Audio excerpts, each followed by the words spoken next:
खास खबर में ब्रेक के बाद आपका एक बार फिर स्वागत है। आज हम बात कर रहे हैं मोदी सरकार के 3 साल और राज्य सरकार के 3.5 साल हो गए हैं और कितना काम सरकारें कर पाई हैं और स्थिति यहाँ तक आ गई है कि किसानों को राज्य में आत्महत्याएं करनी पड़ रही है। किसानों की स्थिति जो है दर बदर जो है वो बदतर होती जा रही है और इसी चीज को लेकर, इन्हीं विफलताओं को लेकर कांग्रेस जो है मोदी सरकार और राज्य सरकार को घेरने की रणनीति पर काम कर रही है। आज सचिन पायलट और रणदीप सुरजेवाला जी ने साझा प्रेस कॉन्फ्रेंस की और सरकार को घेरने की कोशिश की और इसी मुद्दे को लेकर, क्योंकि बहुत अहम मुद्दा है कि सरकार ने क्या तो किया है और किस तरीके से करना चाहिए और कहां आगे और बढ़ने की जरूरत है, किस तरीके से क्रियान्वयन योजनाओं का होना चाहिए। हम उसी चीजों को समझने की आज कोशिश कर रहे हैं, क्योंकि किसान जो कि हमारा दृढ़ है, हमारी पूरे अगर इकोनॉमिक सिस्टम को अगर देखें तो कृषि प्रधान देश है हमारा और किसान जो है वो उसकी मूल आत्मा है। तो अगर हम उसकी तरफ ध्यान नहीं देंगे तो हमारी जो इकोनॉमी है कहीं भी स्ट्रेंथन नहीं हो पाएगी और यही आज का मुद्दा है। हमारे साथ बीजेपी से मुकेश चलावत साहब जुड़े हुए हैं, कांग्रेस से आरसी चौधरी साहब हैं, राजनीतिक विश्लेषक राजेंद्र शर्मा जी और बसपा से विष्णु कुलवाल साहब हैं। मुकेश जी, एक बार फिर आपके पास आना चाहूंगा क्योंकि मसला बहुत इंपॉर्टेंट है, किसान, कृषि और इन सब से जुड़ा हुआ है।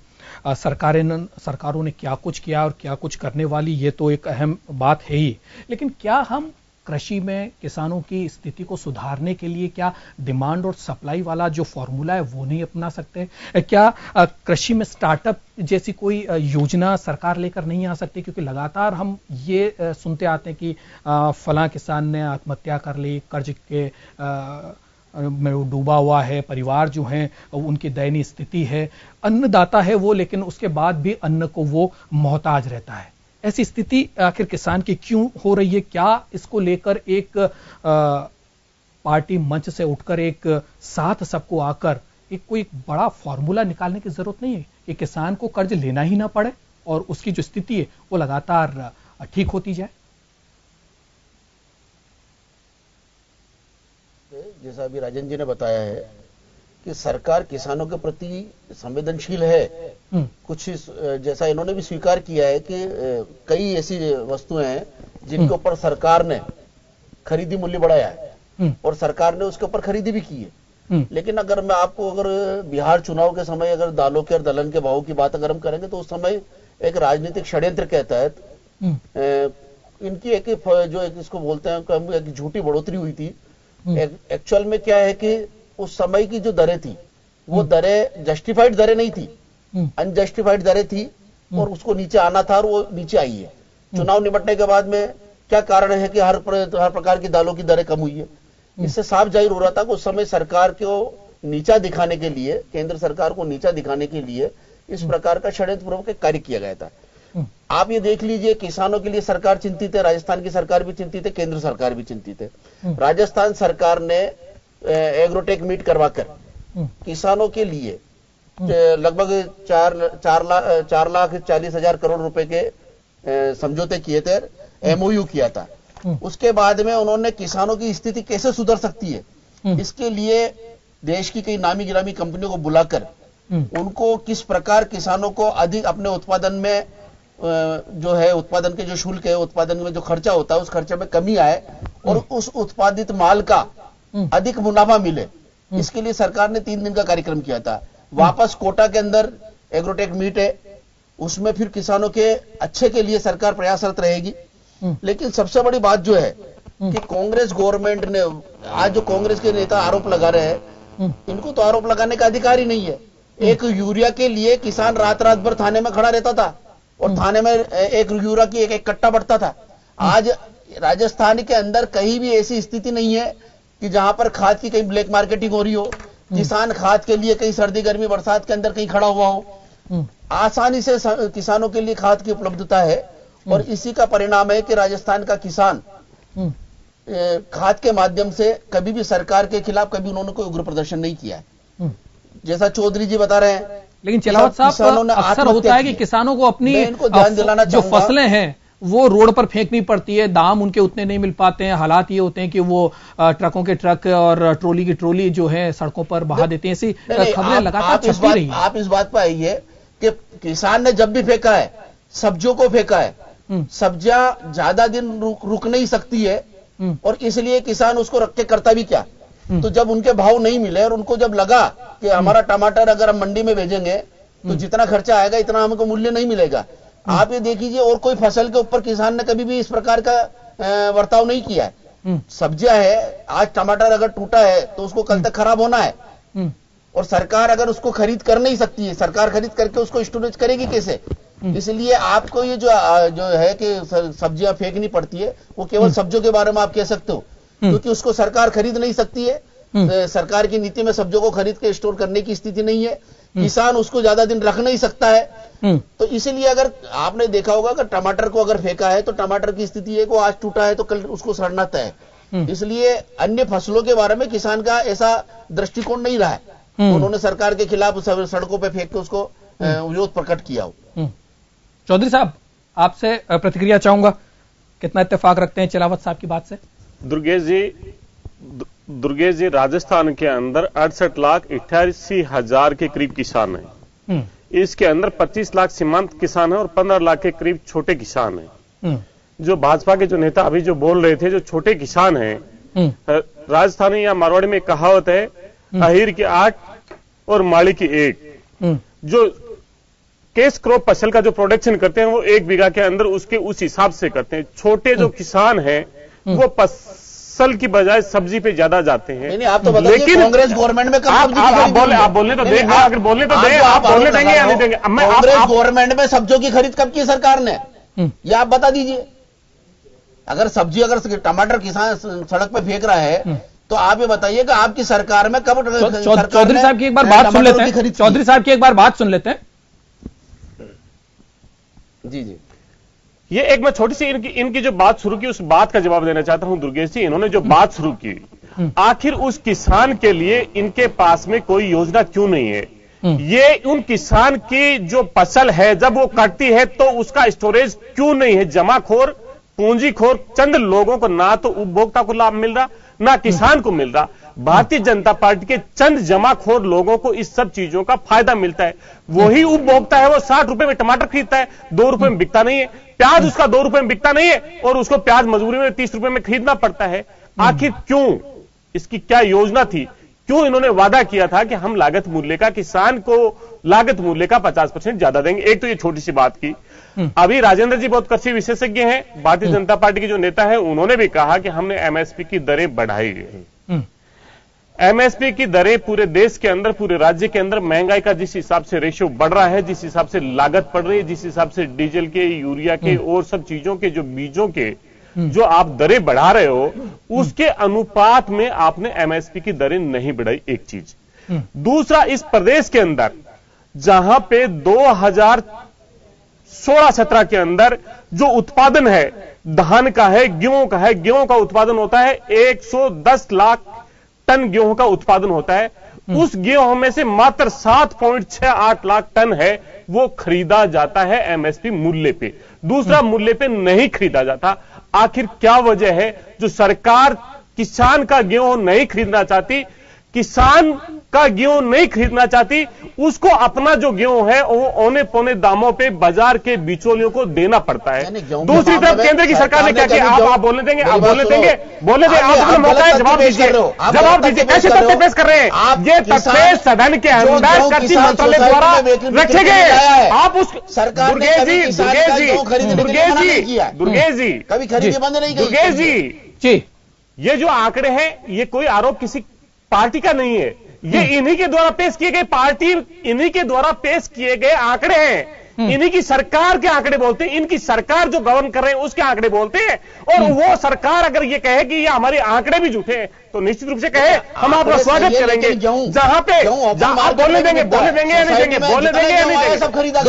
दुर्गेश जी, भारतीय जनता पार्टी को जब इस तरह की जब तथ्यों पर जब जवाब देना पड़ता है निश्चित रूप से बोखलाहट उनकी शुरू होती है, क्योंकि आपकी चैनल की व्यूअरशिप इतनी है कि वहां पे आम किसान उस चीज को देख रहा है। आप दीजिए उस बात का जवाब। हम कह रहे हैं कि यही जो 14-15 के अंदर जो राज्य के अंदर 21.59 लाख टन जब गेहूं की खरीद होती है एमएसपी पे, और वही घट के और 16 और 17 पे जो वित्त वर्ष है उसके अंदर 7.62 पे हो जाती है, जहां उत्पादन 110 हो जाता है।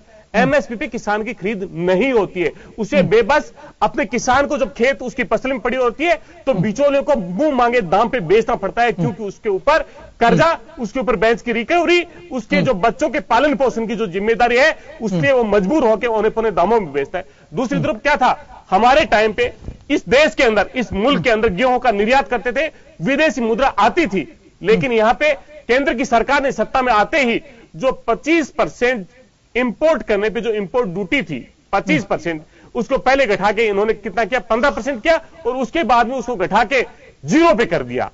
इस प्रकार से केंद्र की सरकार सिर्फ किसानों के लिए एक दिखावा, एक फेव करने वाली सरकार है। किसानों को मौत के घाट पे उतारने का अगर कहीं काम किया तो भारतीय जनता पार्टी की सरकार ने किया। मोदी जी की सरकार ने 1 अप्रैल 2016 को इस देश के अंदर सबसे ज्यादा जिस बात को लांछित किया वो थी फसल बीमा योजना। इन्होंने कहा अब किसी भी किसान का खेत अगर वो नष्ट होता है किसी भी प्राकृतिक आपदा के कारण, फसल अगर उसकी जो लागत हुई उसका अगर उसका नहीं मिलता है तो उसकी भरपाई ये राज्य की जो सरकार है, केंद्र की जो सरकार है, ये करेगी। यहां पे क्या है, रबी और खरीफ की फसल के लिए 1.5%, 2% क्रम से किसान से लिया जाता है, 50% राज्य की सरकार उसमें अनुदान देती है, 50% केंद्र की सरकार उसके अंदर अनुदान देती है।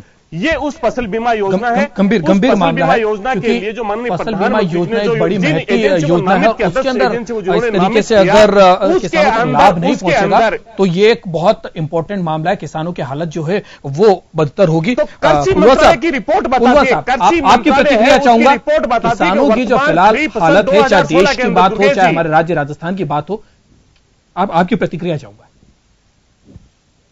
इसको पढ़ा हुआ मान लिया जाए। आप दुर्गेश जी, आप सवाल लगातार इस बात का है कि इस देश में 70 साल आज जो शासन चला, हर बार किसानों की बात की जाती है, गरीबों की बात की जाती है, छात्रों की बात की जाती है।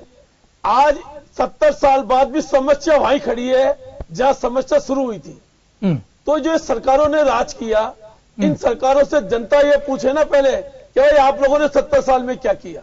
जब जब वोटों का समय आता है तब इनको किसान याद आ जाते हैं, जब जब वोटों का समय आता है तब इनको कभी छात्र याद आ जाते हैं, कभी युवा पीढ़ी याद आ जाती है, मगर जैसे चुनाव खत्म होता है 5 साल में ये नई चीज लेके सामने आ जाते हैं। सवाल है कि किसान को आत्महत्या करनी ही क्यों पड़ती है। इस पे 70 साल में सरकार ने कभी सोचा है क्या? चाहे सरकारी किसी पार्टी की रही हो, दोस्त हम किसी को देवे नहीं देवे से पहले देखें कि 70 साल के शासनकाल में ये किसानों का मैटर अभी खत्म हुआ क्या? आज तक नहीं हुआ। क्यों कि अब मैं इस बारे में एकदम खोल के बता देता हूं, ये राजनीतिक लोग इस बात को अटका के चलना चाहते हैं कि हमें वोट कैसे पड़ेगा।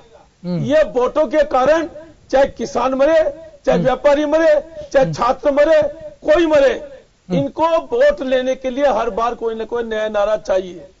आज 70 साल में न इस देश में पानी की व्यवस्था हो रही है, न इस देश में किसान की व्यवस्था आ रही है, न व्यापारी खुश है। ये 70 साल में सरकार ने किया क्या है? क्या इन्होंने लूट खसोटी की है अपने परिवार के लिए?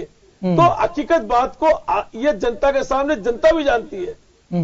और किसान की स्थिति को देखते हुए क्या देश में किसान के सिवाय और भी किसी के बारे में बात की जाएगी? नहीं जाएगी। जब चुनाव का समय आता है तो इस देश का सब एक ही बात आगे रह जाता है कि किसान देश में क्या कर रहा है। आज देश का, आज जब से मोदी जी का 3 साल का शासनकाल के अंदर आज व्यापारी कहां से कहां पहुंच गया। आज बोले किसान आत्महत्या कर रहे हैं, अरे व्यापारी तंगी के कारण आत्महत्या कर रहा है। व्यापारी क्यों कि अपनी बात को खोल नहीं सकता। आज देख लीजिए जयपुर के अंदर एक परिवार ने आत्महत्या की है। तो ये रोजाना एक ऐसा सिस्टम बन गया है कि आज सरकार इन चीजों को देखना ही नहीं चाहती। तो ये राजेंद्र जी ने सही कहा था कि सरकार की नजर तो चुनाव पे है कि अब चुनाव कहां आने वाला है, भाड़ में जाए मरने वाला। और आज जो राज्य में चुनाव हो गए उसको 5 साल बाद देखना है इनको। तो आज सबसे पहले सरकार जितनी ये वादे करती है ना घोषणा पत्र पे, इसे घोषणा पत्र पे अमल होए, और घोषणा पत्र पे अमल नहीं कर सके तो उस सरकार को बीच में ही ऐसा एक प्रोग्राम, एक नियम बने कि उसको रिजाइन देना पड़ेगा। आज ये हर बार किसान की बात है, क्यों इस मैटर को घुमाया जाता है? बिल्कुल बिल्कुल, एक अहम सवाल यहाँ पर कोलवाल साहब ने उठाया। राजेंद्र जी आपके पास आना चाहूंगा। लगातार जिस तरीके से चुनावों की बात रहती है, हमेशा चुनाव जो है वो लगातार रहते हैं, सरकार के हाथ भी बंध जाते हैं। एक काम को लेकर सरकार चलती है लेकिन आचार संहिता लग जाती है, कभी किस राज्य में चुनाव तो कभी किस राज्य में चुनाव होते हैं।